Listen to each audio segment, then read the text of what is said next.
Hi friends, welcome to Shakti Trade. நான் உங்கள் சிவாஜி. இந்த வீடியோ போகிறதுக்கு முன்னாடி இந்த வீடியோ சப்ஸ்கிரைப் பண்ணுங்கள், ஷேர் பண்ணுங்கள், லைக் பண்ணுங்கள். அடுத்தவங்களுக்கும் ரொம்ப யூஸ்ஃபுல்லாக இருக்கும் நம்புகிறேன். ஓகே ஃப்ரெண்ட்ஸ், லெட்ஸ் கோ.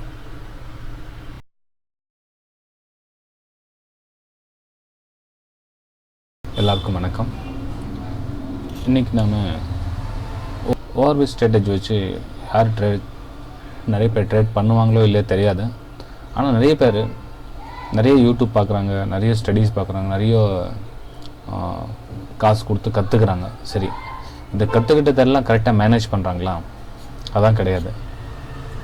ஒரு கிளாஸுக்கு போனால் மினிமம் 10,000, 15,000, 20,000, 25,000 வரலாம் காசு கொடுத்து கற்றுக்குறாங்க.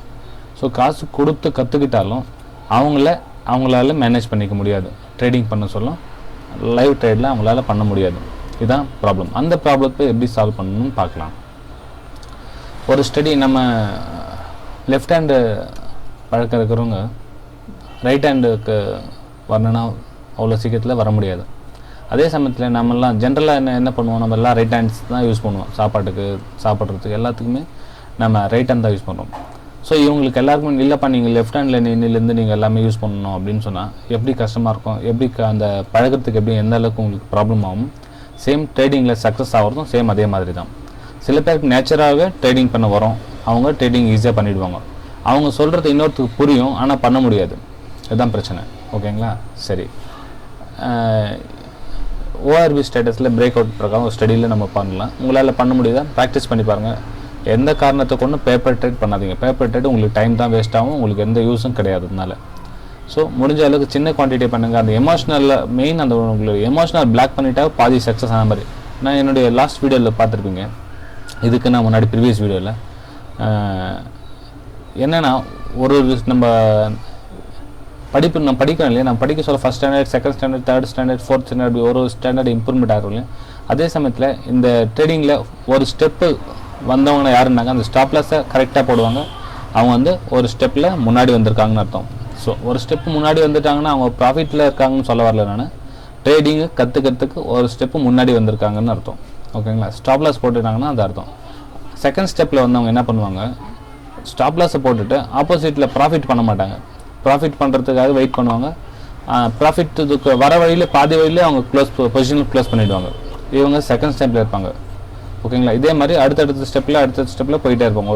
ஒரு ஸ்டெப்பில் யாரும் உங்களுக்கு இதில் 100% முழுசாக தெரிஞ்சு ட்ரேட் பண்ண முடியாது. இதில் ட்ரேடிங்கில் எல்லாருமே 35% மேலே யாரும் தெரிஞ்சவங்க கிடையாது. ட்ரேடிங்கில் எல்லாம் முழுசாக 100% தெரிஞ்சவங்க ட்ரேடிங்கில் கண்டிப்பாக கிடையாது. இப்போ ஜென்ரலாக எல்லாருமே சரி, கோச்சிங் கொடுக்குறவங்களா இருக்கட்டும், கோச்சிங் கற்றுக்கிற நல்ல ஒரு ப்ரொஃபஷனல் ட்ரேடராக இருக்குங்களேன், அவங்க 40% மேலே அவங்களுக்கு தெரியாது இந்த ட்ரேட் மார்க்கெட் பற்றி. எனக்கும் தெரியாது. புரியுதுங்களா? ஸோ நீங்கள் ஆல்மோஸ்ட் ஒரு 10 to 15% கற்றுக்கிட்டாவே பெரிய விஷயம்.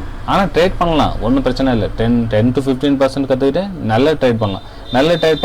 ட்ரேட் மார்க்கெட்டில் கோடியாக பணம் ஒன்றும் சம்பாதிக்க முடியாது. ஜென்ரல் நம்ம என்ன பிஸ்னஸில் என்ன சம்பாதிக்க முடியுமோ அது மாதிரி தான் சம்பாதிக்கலாம்.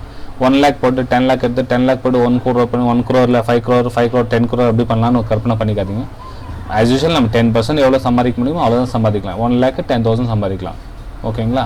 ஸோ அந்த ஆவரேஜ் பண்ணி 1 yearக்கு என்ன சேவ் பண்ணுறீங்களோ அந்த அமௌண்ட் சேவ் பண்ணுங்கள். சேவ் பண்ணிட்டு கொஞ்சம் ஒரு சம் அமௌண்ட்டை ரிலீஸ் பண்ணிங்க, சம் அமௌண்ட்டு கேபிட்டலாக வச்சு ட்ரேட் பண்ணிங்க. இதுதான் ட்ரேடிங்கோட ப்ரொசீஜர்.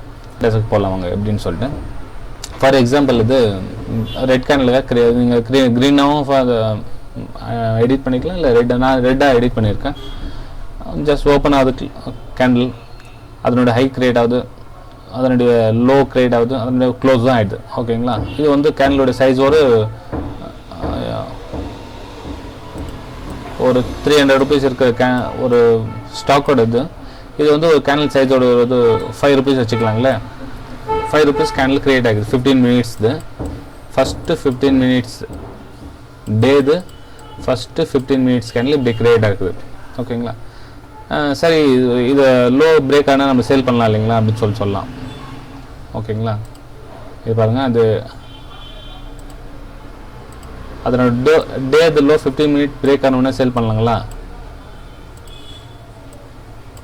அந்த அப்படி இல்லை ப்ரொசீஜர். இது opening range break out strategy. அப்படின்னா ஒரு கேனில் தாண்டி அடுத்த கேனில் ட்ரேட் ஆக சொல்ல பையோ சேலோ பண்ணணும்னு கிடையாதுங்க ஃப்ரெண்ட்ஸ். இது எல்லாத்துக்கும் நம்ம என்ன சொன்னால் ஒரு ஸ்டடி 2 ஸ்டடி 3 ஸ்டடி உங்களுக்கு எவ்வளோ மேக்ஸிமம் ஸ்டடி யூஸ் பண்ண முடியுமோ அந்த ஸ்டடி யூஸ் பண்ணிட்டு அப்புறமா ட்ரேடிங் பண்ணுங்கள். ஒரு 40 மினிட்ஸ் டைம் கொடுங்க. ஆக்சுவலாக வந்து 15 மினிட்ஸ் பிரேக் அவுட் ட்ரேடிங் வந்து அவ்வளோ சேஃப்டி கிடையாது அது. ஓகேங்களா? அப்படி ஒரு ப்ரொஃபஷனல் ஃபஸ்ட் ஸ்டெப்பில் இருக்காங்களே அவங்களுக்கு யூஸ் ஆகுது. ஒரு ட்ரேடிங்கில் ஃபஸ்ட் ஸ்டெப்பில் செகண்ட் ஸ்டெப்பில் ட்ராவல் பண்ணியிருக்காங்களே ஃபஸ்ட் ஸ்டேஜ் செகண்ட் ஸ்டேஜில் அவங்களுக்கு இந்த 15 மினிட்ஸ் ஸ்கேனில் வந்து கொஞ்சம் யூஸ்ஃபுல்லாக இருக்கும். ஓகே ஃப்ரெண்ட்ஸ், அடுத்தது நம்ம என்ன பண்ணுறப்போ இதுக்கு எவ்வளோ ஸ்டடி புரியுதோ அவ்வளோ ஸ்டடி எடுத்துக்கங்க. நம்மளுடைய ட்ரெண்ட் எந்த பக்கம் போகுதுன்னு பாருங்கள். 1 ஹவர் ட்ரெண்டு 1 ஹவர் ட்ரெண்டு எந்த பக்கம் போகுதுன்னு பாருங்கள். இல்லை உங்களுக்கு சேலிங் சைடு போதா இல்லை பை சைடில் இருக்குதான்னு ட்ரெண்டில் வாட்ச் பண்ணுங்கள். ட்ரெண்டில் இருந்து ஸ்டடி போட்டு ரெண்டாவது பிவட் லெவல் போடுங்க. பிவட் ஸ்டடியில் இந்த ரேஞ்சில் என்ன சப்போர்ட்டில் இருக்குதா இல்லை 1 ஹவரில் பையில் இருக்குதான்னு பாருங்கள். கண்ணு மூடிக்கிட்டு ரேஞ்ச் இப்போ opening range break out system அப்படின்னு சொல்லிட்டு ட்ரேட் பண்ண சேலிங்கும் பையிங்கும் பண்ணிடாதீங்க. இந்த 2 ஸ்டடி போதும் உங்களுக்கு. ஓகேங்களா? நிறைய ஸ்டடி பார்க்கலாம், ரொம்ப சேஃப்டியாக இருக்கும். நிறைய ஒரு லாக்ஸ் ஆஃப் ருபீஸ் நிறைய போட்டு ட்ரேட் பண்ணுறவங்க நிறைய ஸ்டடி பண்ணுவாங்க. ஸோ நம்ம இன்ட்ராடே ட்ரேடர் பேசிக் ட்ரேடர்ன்றதுக்காக இது 2 ஸ்டடி ரொம்ப இம்பார்ட்டண்ட்டாக பார்த்துங்க. பிவட்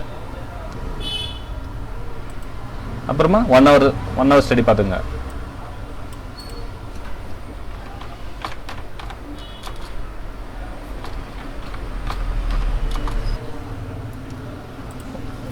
ஒன் ஹவர் ஸ்டடி போட்டுக்கலாம்.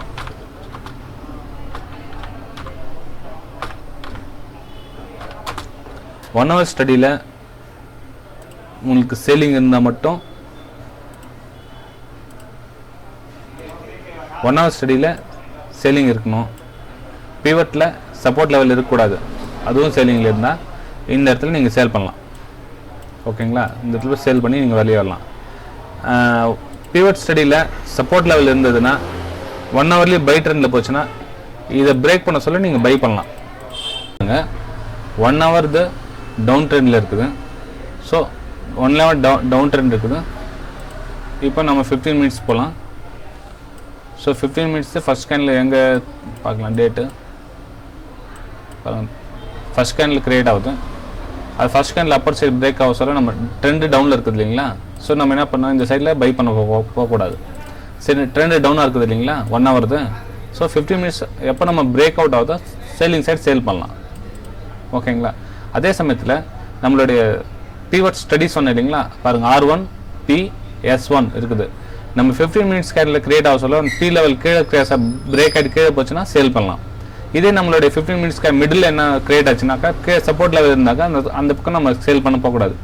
ஓகேங்களா? இதுதான் ஒரு ரெகுலராக ஓப்பனிங் ரேஞ்ச் பிரேக் அவுட் ஸ்ட்ராட்டஜியில் பண்ணுறவங்க பண்ண வேண்டிய விஷயம். இது நீங்கள் ப்ரொசீஜர் பிரகாரம் ரெகுலராக ஃபாலோ பண்ணிட்டு வந்தீங்கன்னா நீங்கள் ஈஸியாக earn பண்ணலாம். 15 மினிட்ஸ் கேண்டில் ஓகே அக்செப்ட் ஆகும். இதோட என்னுடைய பழைய வீடியோ பார்த்துருக்கீங்க, 4th candle break out strategy போட்டிருக்கேன் டாடா ஸ்டீலில். அதையும் பாருங்கள், உங்களுக்கு ரொம்ப யூஸ்ஃபுல்லாக இருக்கும். அது நிறைய பேர் கிட்டத்தட்ட ஒரு 1.5 வருஷமாக அதில் நிறைய பேர் ப்ராஃபிட் பண்ணின்னு வராங்க. அதாவது எப்படின்னா, ஒருத்தர் ஸ்ட்ராட்டஜி சொல்லுவார், இன்னொருத்தர் பண்ணுவார். ஏன்னா அவங்களால கண்ட்ரோல் பண்ண முடியாது இல்லைங்களா? நான் சொன்னேன் இல்லைங்களா, செகண்ட் ஸ்டேஜில் இருக்கிறவங்க அவங்களாம் ஸ்டாப் லாஸ் போடுவாங்க, ப்ராஃபிட் புக் பண்ண மாட்டாங்க. ப்ராஃபிட் புக் பண்ணுறதுக்கு அதுங்காட்டியும் அவங்களுடைய எமோஷனல் பிளாக் பண்ணிடும். லாஸ் ஆனதை ரிகவர் பண்ணலாம் போதும், அந்த மாதிரி மன சூழ்நிலையில் வருவாங்க. ஸோ அவங்களுக்கு யூஸ் ஆகாது. உங்களுக்கு புரிஞ்சால் அந்த ஸ்ட்ராட்டஜி பாருங்கள், உங்களுக்கு யூஸ்ஃபுல்லாக நினைக்கிறேன் ஃப்ரெண்ட்ஸ். ஓகே, இந்த வீடியோ பிடிச்சிருந்தா சப்ஸ்கிரைப் பண்ணுங்கள், ஷேர் பண்ணுங்கள். புதுசாக வரவங்களுக்கு நம்மளால் முடிஞ்ச ஹெல்ப் பண்ணலாம். ஓகே ஃப்ரெண்ட்ஸ், பாய்.